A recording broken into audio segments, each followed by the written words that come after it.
আসসালামু আলাইকুম। কেমন আছেন আপনারা? আশা করছি ভালো আছেন। আমিও আল্লাহর রহমতে আলহামদুলিল্লাহ ভালো আছি।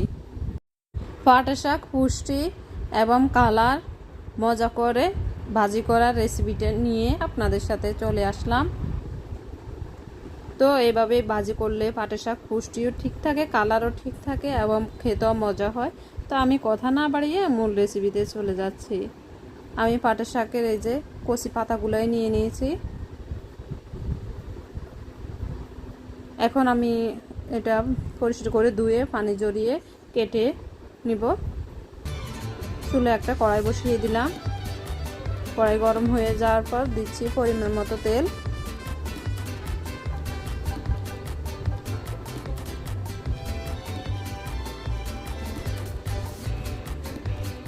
তেলের মধ্যে দিয়ে দিচ্ছি 3টা শুকনো মরিচ। এই মরিচগুলো আমার গাছের আর অনেক ঝাল, তাই আমি 3টাই দিচ্ছি। আপনারা যেভাবে ঝাল খেতে চান ওই পরিমাণে মরিচ দিবেন। মরিচগুলো নেড়ে ছেড়ে আমি ভেজে নিচ্ছি।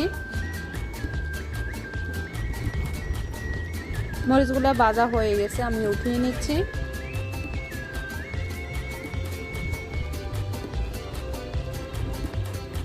মরিচ উঠিয়ে আমি তেলের মধ্যে পেঁয়াজ কুচি দিয়ে দিচ্ছি। পেঁয়াজ কুচি দিয়ে আমি নেড়ে ছেড়ে ভেজে নিব পেঁয়াজ কুচি।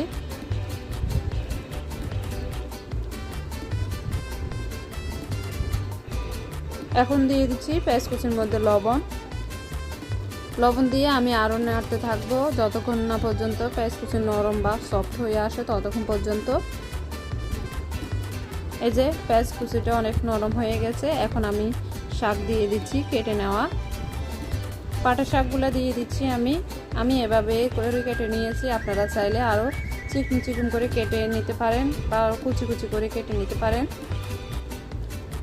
তো পাটের শাকে কিন্তু ডাকনা দেওয়া যাবে না, ডাকনা দিলে আর কালারটা ঠিক থাকে না। তাই ডাকনা ছাড়াই রান্না করবেন, মানে ভাজি করবেন, এতে করে কালার ঠিক থাকবে। আমি মরিচগুলো বেজে নিয়েছিলাম আর হাত দিয়ে ভেঙে এখন দিয়ে দিচ্ছি। আপনারা চাইলে কিন্তু কাঁচামরিচও দিতে পারেন।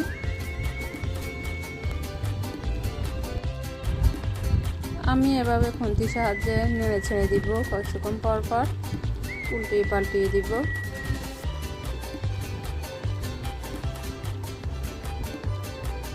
এভাবে কিছুক্ষণ পর পর কিন্তু খুন্তির সাহায্যে উল্টিয়ে পাল্টিয়ে দিতে হবে।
আমার শাক ভাজিটা হয়ে গেছে, আমি এখন চুলাটা অফ করে দিব।